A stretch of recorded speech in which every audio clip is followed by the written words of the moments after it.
Welcome to kids area online. നാളെ 2ാം ക്ലാസ്സിലെ കൂട്ടുകാർക്ക് ഇന്റഗ്രേഷൻ ഡേ 2 എക്സാം ആണ്. പഠിച്ചായിരുന്നോ? Yes, okay. അപ്പോൾ നമുക്ക് ഇന്നത്തെ കുറച്ച് കാര്യങ്ങളൊക്കെ പഠിക്കാനായിട്ട് പോകാം. അതിനു മുൻപ് കേരള സ്റ്റേറ്റ് സിലബസിൽ പഠിക്കുന്ന കുട്ടികൾക്ക് 1ാം ക്ലാസ് മുതൽ 7ാം ക്ലാസ് വരെയുള്ള കുട്ടികൾക്ക് കിഡ്സ് ഏരിയ ഓൺലൈൻ ട്യൂഷൻ നൽകുന്നുണ്ട്. നിങ്ങൾ വേഗത്തിൽ തന്നെ ജോയിൻ ചെയ്തോളൂ. സൂമിൽ ലൈവായിട്ടാണ് ക്ലാസ് വരുന്നത്. അതുപോലെ റെക്കോർഡ് ക്ലാസ്സസും അവൈലബിൾ ആണ്. LKG UKG ക്ലാസ്സുകൾ, reading and writing, Malayalam, English, Hindi reading and writing ക്ലാസ്സുകൾ, ഇതൊക്കെ കിഡ്സ് ഏരിയ ഓൺലൈൻ നൽകുന്നുണ്ട്. താല്പര്യമുള്ളവർ ഇവിടെ നൽകിയിട്ടുള്ള വാട്സപ്പ് നമ്പറിൽ മെസ്സേജ് അയക്കാവുന്നതാണ്. 9746487799 ഈ വാട്സപ്പ് നമ്പറിലേക്ക് മെസ്സേജ് അയക്കാവുന്നതാണ്. ഇന്റഗ്രേഷൻ ഡേ 2 എക്സാം ആണ് നമ്മൾ പഠിക്കാനായിട്ട് പോകുന്നത്. ഇതിനു മുൻപ് ചോദിച്ചിട്ടുള്ള ഒരു ചോദ്യമാണ്. പാചകപ്പുരയിലേക്ക് മാൻകൂട്ടം, എലിക്കൂട്ടം, മുയൽക്കൂട്ടം, അണ്ണാൻകൂട്ടം. അപ്പോൾ ഇതുപോലൊരു മോഡലിൽ ക്വസ്റ്റ്യൻ ചോദിച്ചു കഴിഞ്ഞാൽ എങ്ങനെ നമുക്ക് ചെയ്യാം എന്നാണെന്നറിയാവോ? മാൻകൂട്ടം ആകെ 78 എണ്ണം ഉണ്ട്. എത്ര മാനുകളുണ്ട്? 78. അതിൽ ഭക്ഷണം കഴിച്ചവർ 25. ഭക്ഷണം കഴിക്കാത്തവർ എത്ര പേർ? അപ്പോൾ ഒരു കാര്യം ശ്രദ്ധിക്കുക. മുകളിൽ എന്താണുള്ളത്? ആകെ. ആകെ എന്ന് പറഞ്ഞാൽ എന്താണ് ഇംഗ്ലീഷിൽ പറയുക? ടോട്ടൽ. അപ്പോൾ ടോട്ടൽ നൽകിയിരുന്നാൽ നിങ്ങൾ മനസ്സിലാക്കുക, ടോട്ടലും അതുപോലെ ഒരു ഗ്രൂപ്പും തന്നിരുന്നാൽ മനസ്സിലാക്കുക അവിടെ മൈനസ് ആണ്. അത് കുറയ്ക്കാൻ വേണ്ടിയിട്ടാണ്. മനസ്സിലായോ? ടോട്ടൽ നൽകിയിരുന്ന അല്ലെങ്കിൽ ആകെ എന്ന് കണ്ടാൽ നിങ്ങൾ ഉടനെ മനസ്സിലാക്കുക അവിടെ എന്ത് ചെയ്യാനുള്ളതാണ്? കുറയ്ക്കാനുള്ളതാണ്, സബ്ട്രാക്ട് ചെയ്യാനുള്ളതാണ്. എന്ത് ചെയ്യരുത്? അഡീഷൻ ചെയ്യരുത്, കൂട്ടരുത്. ആകെ ടോട്ടൽ നൽകിയിരുന്നാൽ അടുത്ത് നമ്മൾ കണ്ടെത്താനുള്ളത് എന്താണ്? മൈനസ് ചെയ്താണ് കണ്ടെത്താനുള്ളത്. മനസ്സിലായോ? ഇത് മനസ്സിലായോ? അപ്പൊ ഇവിടെ നോക്കി, ആകെ എത്ര പേരുണ്ട്? 78 മാനുകളുണ്ട്. എത്ര മാനുകളുണ്ട്? 78. ഭക്ഷണം കഴിച്ചവർ എത്രയാണ്? 25. അപ്പോൾ ഇവിടെ എന്താ ചെയ്യാനുള്ളത്? ആകെയിൽ നിന്നും അടുത്തത് കുറയ്ക്കുക. 8 ന്ന് 5 പോകുമ്പോൾ എത്രയാ? 8 ന്ന് 5 പോയാൽ എത്രയാ? ആദ്യം ഇവിടെ റൈറ്റ് സൈഡിലുള്ളതാണ്, ഇവിടെ വൺസിന്റെ പൊസിഷനിലുള്ളതാണ് കുറയ്ക്കേണ്ടത്. എന്നിട്ടാണ് ലെഫ്റ്റ് സൈഡിലേക്ക് പോവേണ്ടത്. ഓക്കെ, ടെൻസിന്റെ പൊസിഷൻ. അപ്പം 8 ന്ന് 5 പോയാൽ എത്രയാ? 3 ആണ്. 7 ന്ന് 2 പോയാലോ? 7 ഫിംഗേഴ്സ് എടുക്കുക, അതിൽ നിന്ന് 2 മാറ്റുക, പിന്നെ എത്രയുണ്ട്? 5. അപ്പോൾ എത്രയാണ് ഇവിടുത്തെ ആൻസർ? 53. ഇവിടെ എന്ത് എഴുതണം? 53. ഇനി ഇവിടെ നോക്കി, എലി. എലികൾ എത്രയുണ്ട്? 75 എലികളുണ്ട്. ഭക്ഷണം കഴിച്ചവർ എത്രയുണ്ട്? 18 ഉണ്ട്. അപ്പോൾ ഭക്ഷണം കഴിക്കാത്തവർ എത്ര പേർ? ഇവിടെ എന്ത് ചെയ്യണം? 5 ചെറുതും 8 വലുതുമാണ്. അപ്പോൾ നമുക്ക് എന്ത് ചെയ്യാം? തൊട്ട് അടുത്തിരിക്കുന്ന 7നോട് ഒന്ന് ചോദിച്ചു നോക്കാം. 1 തരുമോ എന്ന് ചോദിച്ചു നോക്കാം. അപ്പോൾ എന്ത് ചെയ്യും? ഈ 7 എന്ത് ചെയ്യും? 1 തരുമ്പോൾ ഈ 1 എവിടെ പോകുമെന്ന് അറിയാവോ? 1 ഈ 5ന്റെ ഇടതുവശത്ത് വരും. പക്ഷെ 7 എന്തായിട്ട് മാറും? 6 മാറും. 7 1 കുറഞ്ഞ് 6 മാറും. ഇവിടെ നിന്ന് കൊടുക്കുന്ന 1 എന്താവും? 5നോട് 1 കൂട്ടത്തില്ല. ഈ 5ന്റെ ഇടതുവശത്ത് ആ 1 വന്ന് നിൽക്കും. അപ്പൊ ഇനി എന്ത് ചെയ്യുക? 5 എന്നല്ല 8 കുറയ്ക്കേണ്ടത്, 15 നിന്നാണ് 8 കുറയ്ക്കേണ്ടത്. 15 നിന്ന് 8 പോയാൽ എത്രയാ? 8 കഴിഞ്ഞാൽ 9, 10, 11, 12, 13, 14, 15, 7. ഇനി എന്താ? ഇവിടെ 7 1 അങ്ങോട്ട് കൊടുത്തില്ല. ഇനി 6 ഉള്ളത്. 6 നിന്ന് 1 പോയാൽ എത്രയാ? 5. ഉത്തരം എത്രയാ? 57, 57. മനസ്സിലായോ? ഇനി മുയൽക്കൂട്ടത്തിലേക്ക് പോകാം. മുയൽക്കൂട്ടത്തിൽ ആകെ എത്ര പേരുണ്ട്? 56, 56 പേരുണ്ട്. അതിൽ ഭക്ഷണം കഴിച്ചത് എത്ര പേരാണ്? 8 പേരാണ്. അപ്പോൾ ഭക്ഷണം കഴിക്കാത്ത എത്ര പേരുണ്ടെന്ന് എങ്ങനെ കണ്ടെത്താം? 6 ന്ന് 8 പോവോ? 6 ചെറുതും 8 വലുതും അല്ലേ? അപ്പോൾ എന്ത് ചെയ്യണം? ടീച്ചർ പറഞ്ഞതുപോലെ എന്ത് ചെയ്യുക? 1 ഇവിടെ നിന്ന് ചോദിച്ചു നോക്കുക. 1 ചോദിക്കുമ്പോൾ ഇവിടെ 6 എന്താവും? 7 ആവത്തില്ല. 1 6ന്റെ ഇടതുവശത്ത് പോവും. അപ്പോൾ 16 ആയി. 5 എന്തായി മാറും? 4 ആയി മാറും. കാരണം 1 കൊടുത്തില്ല. അപ്പോൾ 1 കുറയും. 1 കുറയുമ്പോൾ 4 ആവും. 1 കൂടുമ്പോൾ 1 എവിടെ പോവും? ഇടതുവശത്ത് പോയിരിക്കും. ഇനി 16 നിന്നാണ് 8 കുറയ്ക്കാനുള്ളത്. 16 നിന്ന് 8 പോയാൽ എത്രയാ? നമുക്കറിയാം, 8. ഇനി എന്താ? ഇവിടെ 4. 4ൻ്റെ കൂടെ 4, 5 അല്ല 4ആണ്. കാരണം 5 നിന്ന് 1 കൊടുത്തല്ല. അപ്പോൾ 4 ആയി. 4 നിന്ന് എന്തെങ്കിലും ഉണ്ടോ കുറയ്ക്കാൻ? ഇല്ല. അപ്പോൾ എന്ത് ചെയ്യുക? 4 അവിടെ അതുപോലെ അങ്ങ് എഴുതുക. ഉത്തരം എത്രയാ? 48, 48. മനസ്സിലായോ? ഇനി അണ്ണാൻ കൂട്ടം. അണ്ണാൻ കൂട്ടം നോക്കാം. എത്ര അണ്ണാനുണ്ട്? 47. എത്ര പേരാണ് ഭക്ഷണം കഴിച്ചത്? 6 പേര്. അപ്പോൾ 7 ന്ന് 6 പോയാൽ എത്രയാ? 7 ന്ന് 7 ഫിംഗേഴ്സ് എടുക്കുക. അതിൽ നിന്ന് 6 ഫിംഗേഴ്സ് മടക്കി വെച്ചാൽ എത്രയുണ്ട്? 1. ഇനി 4 നിന്ന് കുറയ്ക്കാൻ എന്തെങ്കിലും ഉണ്ടോ? ഇല്ല. അപ്പോൾ 4ന് എന്ത് ചെയ്യുക? താഴെ അതേപോലെ എഴുതുക 41. ഓക്കെ, മനസ്സിലായോ? സംശയമുണ്ടോ? ഇല്ലല്ലോ. അപ്പോൾ ടോട്ടൽ നൽകിയിരുന്നാൽ നിങ്ങൾ എന്താണ് ചെയ്യേണ്ടത്? ടോട്ടൽ ആകെ കണ്ടു കഴിഞ്ഞാൽ മൈനസ് ചെയ്യാനുള്ള, കുറയ്ക്കാനുള്ളതാണ്. ആകെയിൽ നിന്നുമാണ് കുറയ്ക്കേണ്ടത് കേട്ടോ. ആകെയിൽ നിന്നും എന്ത് ചെയ്യണം? തൊട്ടടുത്തുള്ളത് മൈനസ് ചെയ്യണം. മൈനസ് ചെയ്ത് എഴുതുക.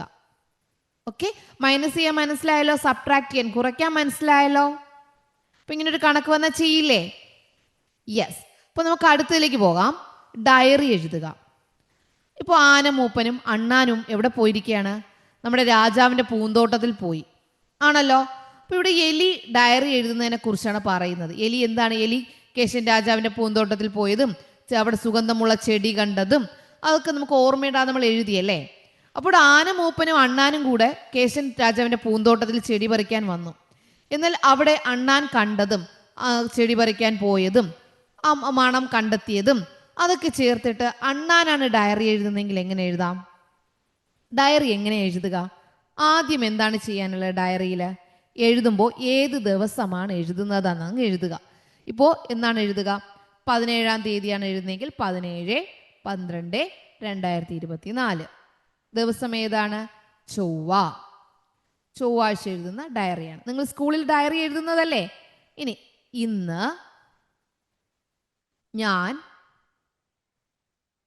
എവിടെ പോയി? കേശൻ രാജാവിൻ്റെ പൂന്തോട്ടത്തിൽ പോയി. കേശൻ രാജാവിൻ്റെ പൂന്തോട്ടത്തിൽ പോയി. അടുത്ത് എഴുതാലോ. തിരിച്ചു വന്നപ്പോൾ എനിക്ക് നിറയെ പഴങ്ങൾ കിട്ടി. അതൊക്കെ എഴുതാലോ. ഇന്നത്തെ ദിവസം വളരെ സന്തോഷമുള്ള ദിവസമായിരുന്നു. തെറ്റാതെ എഴുതുമല്ലോ.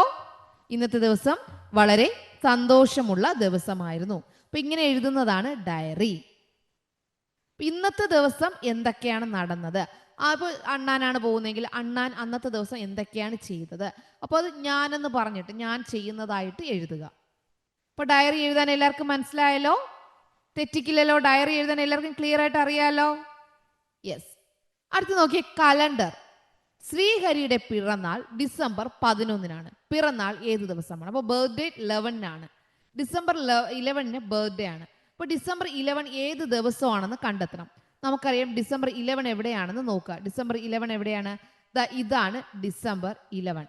ഡിസംബർ 11 ഇവിടെയാണ്. ഡിസംബർ 11 ആണ് ഇവിടെ കാണുന്നത്. ഡിസംബർ 11. ഡിസംബർ 11-നാണ് ആരുടെ ബർത്ത്ഡേ? ശ്രീഹരിയുടെ ബർത്ത്ഡേ. അപ്പൊ ഏത് ദിവസം എന്നറിയാൻ വേണ്ടി എന്ത് ചെയ്യണം? നേരെ മുകളിലേക്ക് നോക്കുക. ഏതാ ദിവസം? ചൊവ്വ, ട്യൂസ്ഡേ.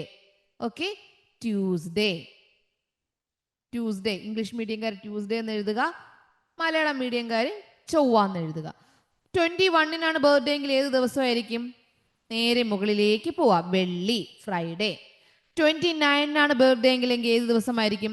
29 ആണെങ്കിൽ നേരെ മുകളിലേക്ക് പോവാ, സാറ്റർഡേ, ശനി. ഓക്കെ, മനസ്സിലായോ? തെറ്റില്ലല്ലോ? തെറ്റില്ല. ഓക്കെ. അടുത്ത ചോദ്യം, ഡിസംബർ മാസത്തിലെ ഞായറാഴ്ചകൾ ഏതൊക്കെ തീയതികളിലാണ്? ഡിസംബർ മാസത്തെ ഞായറാഴ്ചകൾ ഏതൊക്കെ തീയതികളിലാണ്? ഞായർ ഇവിടെയാണ്. അപ്പോൾ 30 ആദ്യം വരിക. ആദ്യം തുടങ്ങുന്ന എന്തിലാണ്? 2-വിലാണ്. അപ്പോൾ എന്ത് ചെയ്യണം? 2, 6, 16, 23, ലാസ്റ്റ് 13. അപ്പോൾ ഇവിടെ എന്ത് എഴുതും? ഞായറാഴ്ചകൾ. ഞായർ ഇവിടെ കിടക്കുന്നുണ്ടോ? ഞായർ, സൺഡേ. അപ്പോൾ സൺഡേയിലെ തീയതികളാണ് താഴെയുള്ളത്. എങ്ങനെ എഴുതാം? 2, 9, 16, 23, 30. ഓക്കെ, മനസ്സിലായോ? ഇനി അതുപോലെ പാറ്റേൺ എഴുതാൻ പറഞ്ഞാലും എങ്ങനെ പാറ്റേൺ തയ്യാറാക്കാം? ഈ താഴോട്ട് കാണുന്ന എല്ലാം പാറ്റേൺ ആണ്. 1, 8, 15, 22, 29 ഒരു പാറ്റേൺ ആണ്. 7, 14, 21, 28 മറ്റൊരു പാറ്റേൺ ആണ്. 6, 13, 20, 27 ഇത് മറ്റൊരു പാറ്റേൺ ആണ്. എപ്പോഴും നമുക്ക് എന്ത് ചെയ്യാം? 1-ൽ സ്റ്റാർട്ട് ചെയ്യുന്ന പാറ്റേൺ എടുക്കുന്നതാണ് നല്ലത്. ചോദിക്കുന്നതനുസരിച്ച് എടുക്കാം കേട്ടോ. 1, 8, 15, 22, 29 ഇതൊരു പാറ്റേൺ ആണ്. ഈ താഴോട്ട് കാണുന്നത് ഇത്രയും ഒരു പാറ്റേൺ ആണ്. ഇനി 2019 ജനുവരി 1 പുതുവർഷ ദിനം ഏത് ദിവസം? അപ്പോൾ പുതുവർഷ ദിനം അപ്പോൾ ഡിസംബർ 31 ആകുമ്പോൾ കഴിയുകയാണ്. അടുത്ത് ജനുവരി 1 ആണ്. ജനുവരി 1 ഏത് ദിവസം വരും? തിങ്കളിൽ 31 ആണെങ്കിൽ ചൊവ്വ ഏത് ദിവസമായിരിക്കും? ചൊവ്വ, ട്യൂസ്ഡേ. ട്യൂസ്ഡേ, ചൊവ്വ. ഓക്കെ, ആദ്യത്തെ 6 മാസങ്ങളുടെ പേരെഴുതൂ. ആദ്യത്തെ 6 മാസങ്ങളുടെ പേരെഴുതൂ. നിങ്ങൾക്ക് ദിവസങ്ങൾ ഓർമ്മയുണ്ടല്ലോ? ദിവസങ്ങൾ ടീച്ചർ ഇന്നലെയും പഠിപ്പിച്ചു. ദിവസങ്ങൾ തിങ്കൾ, ചൊവ്വ. ഓർമ്മയുണ്ടോ? പഠിപ്പിച്ചത് ഓർമ്മയുണ്ടോ? തിങ്കൾ, ചൊവ്വ. അതായത് മൺഡേ, സൺഡേയിൽ സ്റ്റാർട്ട് ചെയ്യാം. Monday, Tuesday, Wednesday. ഇപ്പോൾ ദിവസങ്ങൾ പഠിച്ചിട്ട് പോണേ. അതുപോലെ മാസങ്ങൾ, ഏതൊക്കെ മാസങ്ങളാണുള്ളത്? ഏതൊക്കെ മാസങ്ങൾ? ജനുവരി, ഇംഗ്ലീഷിൽ ജാനുവരി, ഫെബ്രുവരി, മാർച്ച്, ഏപ്രിൽ, മെയ്, ജൂൺ. 6 മാസമായി. അടുത്തെന്ത് എഴുതാം? July, August, September, October, November, December. Okay, ഇപ്പോൾ ദിവസങ്ങളും ആഴ്ചകളുടെയും പേര് തെറ്റാതെ പഠിക്കുക കേട്ടോ. ഓക്കെ, മനസ്സിലായോ? ഇത് മനസ്സിലായോ? പാറ്റേൺ മനസ്സിലായല്ലോ?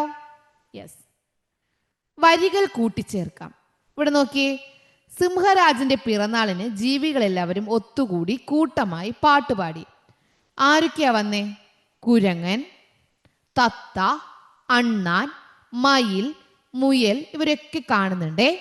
ചിറകു വിരിച്ച് പാറി വരുന്നു സുന്ദരിയാകും തത്തമ്മ, പീലി വിടർത്തി ആടി വരുന്നു ചേലേറുന്നൊരു മയിലമ്മ. ഇതുപോലെ അടുത്തു എഴുതാലോ. കുരങ്ങച്ചൻ, മുയലച്ചൻ. എഴുതിക്കൂടെ? കുരങ്ങച്ചനും മുയലച്ചനും. എങ്ങനെ എഴുതാം? കുരങ്ങച്ചൻ എങ്ങനെയാ വരുന്നേ?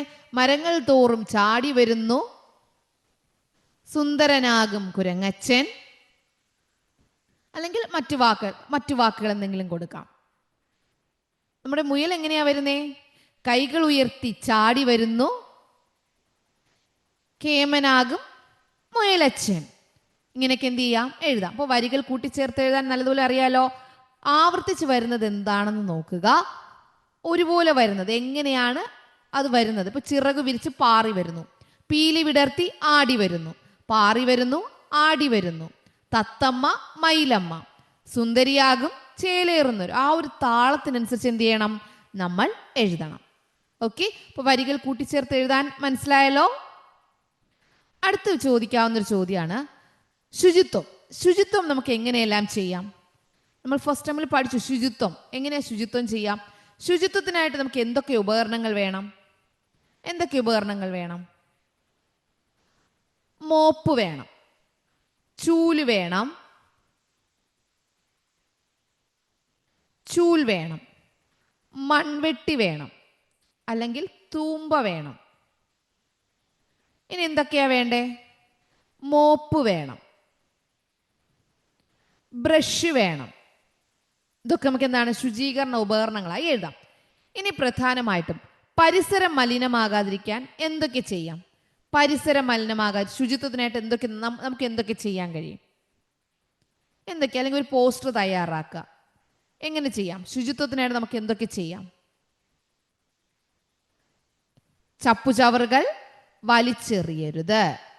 ചപ്പുചവറുകൾ വലിച്ചെറിയരുത്.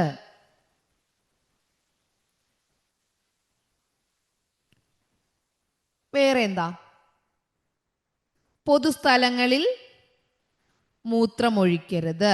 അതുപോലെ തുപ്പരുത്. പൊതുസ്ഥലങ്ങളിൽ മൂത്രമൊഴിക്കരുത്, തുപ്പരുത്. ഇതൊക്കെ നമുക്ക് എഴുതാം. വേറെ എന്താണ്? പ്ലാസ്റ്റിക് വലിച്ചെറിയരുത്.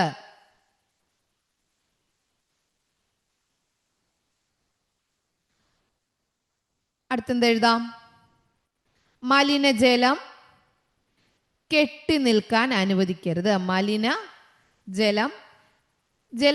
ജലം കെട്ടി നിൽക്കാൻ അനുവദിക്കരുത്. ഓക്കെ. ഇനി വ്യക്തി ശുചിത്വം ആണെങ്കിലോ, നിങ്ങൾക്ക് ശുചിത്വമായിരിക്കാൻ എന്താ ചെയ്യേണ്ടേ? എല്ലാ ദിവസവും കുളിക്കണം, നഖം വെട്ടണം, വൃത്തിയുള്ള ആഹാരം കഴിക്കണം, ആഹാരം കഴിക്കുന്നതിനും കഴിച്ചതിന് ശേഷം കൈകൾ കഴുകണം. ഇതൊക്കെ എന്ത് ചെയ്യാം? നമുക്ക് ശുചിയായിരിക്കാൻ വേണ്ടിയിട്ട് ചെയ്യാം. ഓക്കെ. അപ്പോൾ ശുചിത്വത്തിനായിട്ട് ഒരു പോസ്റ്റർ തയ്യാറാക്കാൻ പറഞ്ഞാലോ? പോസ്റ്റർ തയ്യാറാക്കാൻ അറിയാലോ? പോസ്റ്റർ തയ്യാറാക്കാം. ശുചിത്വം നമ്മുടെ നാടിന് ആവശ്യം, അല്ലെങ്കിൽ ശുചിത്വമാകൂ രോഗങ്ങൾ അകറ്റൂ. ഇതൊക്കെ നമുക്ക് എന്ത് ചെയ്യാം? പോസ്റ്ററിൽ തയ്യാറാക്കാം. ഓക്കെ. ശുചിത്വത്തെക്കുറിച്ച് എഴുതാൻ അറിയാലോ? വ്യക്തി ശുചിത്വമായാലും പരിസര ശുചിത്വമായാലും എഴുതാലോ. നല്ല ശീലങ്ങൾ ഏതൊക്കെയാണ്? ശുചിത്വ ശീലങ്ങൾ ഏതൊക്കെയാണ്? നഖം വെട്ടുക, കൈ കഴുകുക, ഇതൊക്കെ അതിൽ വരുന്നതാണ്. ഓക്കെ ചിൽഡ്രൻ, അപ്പോൾ എല്ലാവരും നല്ലതുപോലെ എക്സാം എഴുതുക കേട്ടോ. Okay children, bye bye, thank you.